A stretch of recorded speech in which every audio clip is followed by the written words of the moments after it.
Hello दोस्तों, कैसे हैं आप सभी। उम्मीद करता हूँ आप सभी बहुत ही अच्छे होंगे।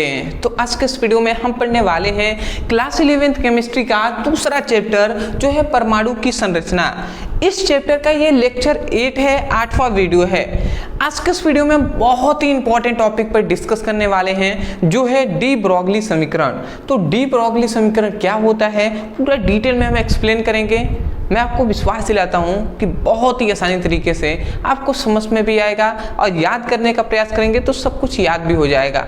देखिए, डी ब्रोगली समीकरण है तो डी ब्रोगली के एक नामक वैज्ञानिक थे, उन्होंने ही डी ब्रोगली समीकरण दिया है। ठीक है, अब उस समीकरण को हमें केवल प्रूफ करना है, ऐसे यहाँ पे कुछ लिखना नहीं है परिभाषा की तरह। सिंपल वे में डी ब्रोगली समीकरण क्या है उसको आपको प्रूफ करके अंत में आपको बता देना है कि यही है डी ब्रोगली समीकरण। तो चलिए हम प्रूफ करते हैं। तो देखिए, डी ब्रोगली नामक वैज्ञानिक ने सबसे पहले प्लैंक के क्वांटम सिद्धांत को लिया। तो आप ऐसे लिखेंगे कि डी ब्रोगली के अनुसार, यहाँ पे एक और चीज लिख लेंगे कि डी ब्रोगली के अनुसार। अब डी ब्रोगली के अनुसार सबसे पहले डी ब्रोगली ने क्या लिया? प्लैंक का क्वांटम सिद्धांत। प्लैंक का क्वांटम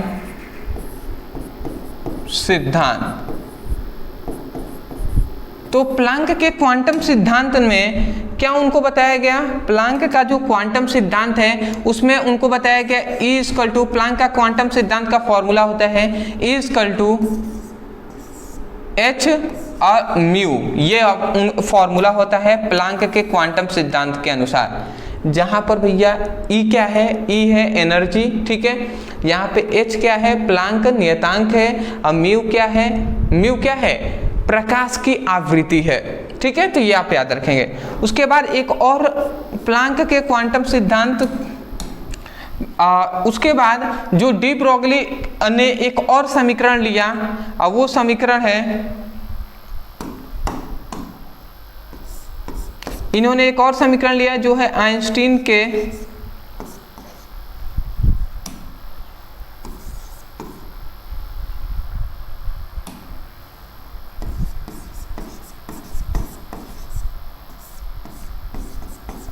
के प्रकाश वैद्युत समीकरण के अनुसार।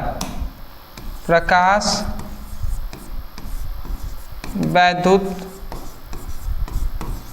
समीकरण के अनुसार आइंस्टीन ने भी अपना एक समीकरण दिया था जो है E इक्वल टू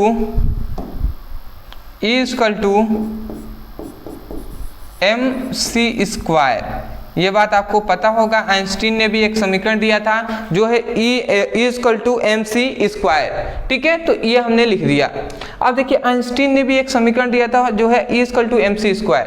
अब इस समीकरण को हम फर्स्ट मान लेते हैं, इसको हम समीकरण सेकेंड मान लेंगे।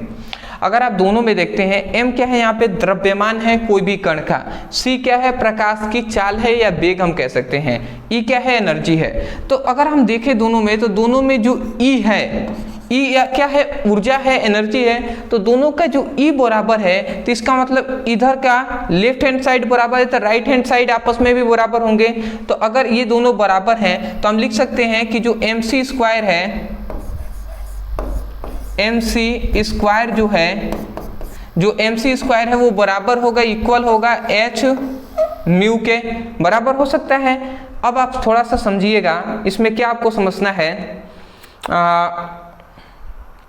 देखिए, यहाँ पे ये याद रखेंगे आप कि लेमडा इक्वल टू क्या होता है? जो यहाँ पे जो म्यू दिखाई दे रहा है, ये प्रकाश का, ये क्या है? प्रकाश का तरंग दैर्ध्य है,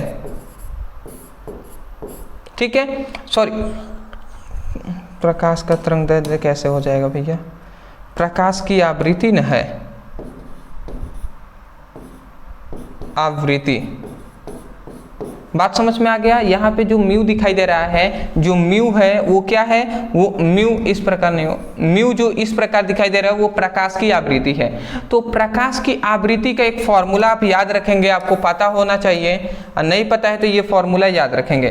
देखिए इसको जो mc² है तो mc² बराबर ये क्या है h, तो h लिख दिया। म्यू जो क्या है प्रकाश की आवृत्ति है, तो इसके जगह पर म्यू इक्वल टू होता है c/λ, मतलब प्रकाश की चाल और जो कण है उसका तरंगदैर्घ्य के अनुपात जो होता है वो प्रकाश की आवृत्ति का बराबर होता है। अरे मतलब प्रकाश की आवृत्ति म्यू जो है ना वो c/λ, ये इसका फॉर्मूला होता है। उसी फॉर्मूले को केवल हमने क्या किया है, पुटअप किया है म्यू की जगह पर c/λ को। ऐसा हमने इसलिए किया कि इस c से ये एक c इसमें से कट जाएगा। जब ऐसे कटा तो mc इक्वल टू ये h/λ हो गया, हो जाएगा ना जी, बिल्कुल हो जाएगा। उसके बाद अगर आप ध्यान से समझते हैं तो इस लेमडा को इधर भेजते हैं, इसको इधर हम ले आएंगे, तो यहाँ पर लेमडा इक्वल टू क्या हो जाएगा, h/mc हो जाएगा। तो ये तो हमें एक समीकरण मिला। अब यहाँ पे आप समझिएगा, ये लेमडा क्या है, कोई भी गतिशील कण है तो गतिशील कण का तरंगदैर्घ्य है। h क्या है, प्लांक नियतांक है। m क्या है, उस गतिशील कण का ये द्रव्यमान है। और यहाँ पे c है प्रकाश की चाल या प्रकाश का वेग। तो ये बताइए हम प्रकाश के बारे में, डी ब्रोगली जो समीकरण है ये प्रकाश के बारे में तो है ही नहीं, एक गतिशील कण के बारे में है। तो कण का तो कण का ये जो c क्या है, वेग है, परंतु यहाँ पे प्रकाश का वेग है, परंतु हमें प्रकाश का वेग नहीं चाहिए, हमें कण का वेग चाहिए। तो इस c के जगह पर हम v लिख देंगे, इस c के जगह पर हम क्या लिख देंगे, mv लिख देंगे। v क्यों लिखा गया है c के जगह पर v, क्योंकि यहाँ पे तो प्रकाश की ये कह रहा था, परंतु ये क्या है, कण का बात होता है गतिशील कण में, तो c के जगह पर v लिख दिया जाता है। v क्या है, कण का वेग। तो यही जो समीकरण आपको मिला है, यही मेन समीकरण, ये जो समीकरण आपको मिला है, ये समीकरण, ये जो आपको समीकरण मिला है यही है डी ब्रोगली समीकरण।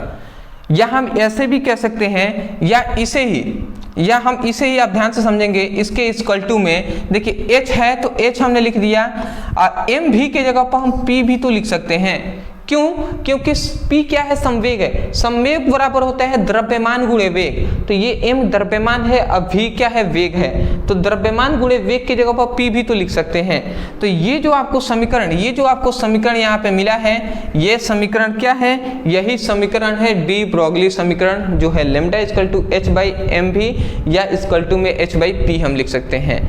तो ये क्या है, यही है डी ब्रोगली समीकरण, डी ब्रोगली समीकरण। तो मैं आशा करता हूं डी ब्रोगली समीकरण समझ में आ गया होगा। तो ये आपका पूरे तरीके से कंप्लीट होता है। केवल आपको कुछ नहीं करना है, यहां से लेकर सिंपल में आपको यहां तक लिख देना है, आपके काम कंप्लीट हो जाएगा। मैं आशा करता हूँ आप समझ के होंगे। मैं यही कहूँगा, यदि आपको समझ में आ गया है ना, तब जाकर आप वीडियो को लाइक करके चैनल को सब्सक्राइब कर दीजिएगा। और सबसे इम्पॉर्टेंट बात आपके लिए यही है कि यदि आप क्लास 11th का केमिस्ट्री का बेसिक टू हाई पढ़ाई करना चाहते हैं तो डिस्क्रिप्शन बॉक्स में लिंक है, आप चाहें तो वहाँ से फिजिक्स की, केमिस्ट्री का basic to high chapter wise पढ़ाई कर सकते हैं। कोई टॉपिक है जो आपको समझ में नहीं आता तो केवल आप उस टॉपिक का नाम लिखिए यूट्यूब पर, अंत में हमारे चैनल का नाम लिखकर सर्च कर दीजिएगा, वीडियो आपको यूट्यूब पर मिल जाएंगे, तो वहाँ से भी पढ़ाई कर सकते हैं। तो चलिए दोस्तों, आज के लिए इतना ही, मिलते एक नए टॉपिक के साथ, तब तक के लिए धन्यवाद।